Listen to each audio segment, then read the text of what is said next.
پیاوێکی ئیماندار هەبوو لە فەلەستین ڕەحمەتی خوا لێ بێ، پیاوێکی دیندار بوو، زۆر دیندار بوو، ئەهلی مزگەوت بوو، ئەهلی جومعە و جەماعەت بوو، ڕەحمەتی خوای لێ بێ.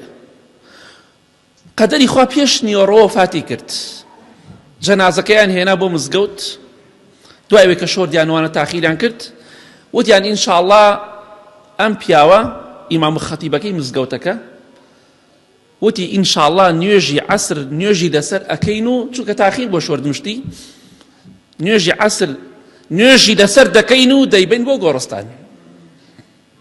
ئەم پیاوە بەڕێزە نوێژی عەسر نوێژی جەنازەی لەسەر دەکەین بۆی قەلەباڵغ بێ.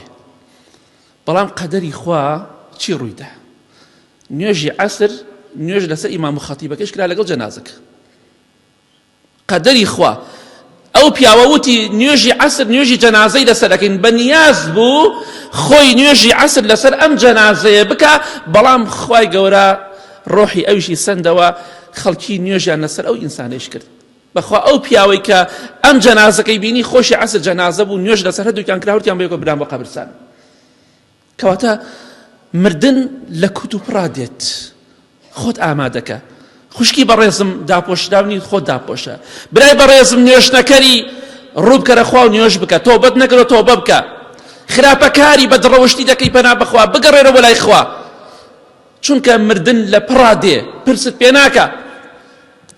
ئاگاداری خۆمان بین، لەوانەیە ئەوەی کە ئێمە بەتەماین لەوانەیە سەتا دەیمان دەست نەکەوێت. کۆمەڵێ بڕۆ قەبرستانەکە پڕە لە مناڵ، پڕە لە گەنج، مەڵێ گەنجم، مەڵێ ئیشەکانم تەواو نەبووە، مەڵێ بەرنامەکەم تەواو نەبووە.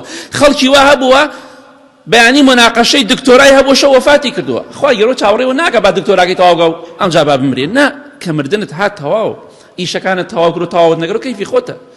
مردن لە پڕا بۆت دێ. گەنجەکان زیاتر ترسی مردنیان لەسەرە لە پیرەکان، چونکە هەموو کەسێ ناگاتە پیری. با بە خۆمان دابچینەوە مردنمان لە بیر بێ. خۆشەویستی خوا فەرمێ صلی الله علیه وسلم زۆر بیری مردن بکەنەوە، چونکە مردن لە ڕێتانە. باسی بکەم و باسی نەکەم، بتان ترسێنم نەتان ترسێنم هەر دەمرن. کەواتە بێ خۆت ئامادەکەی.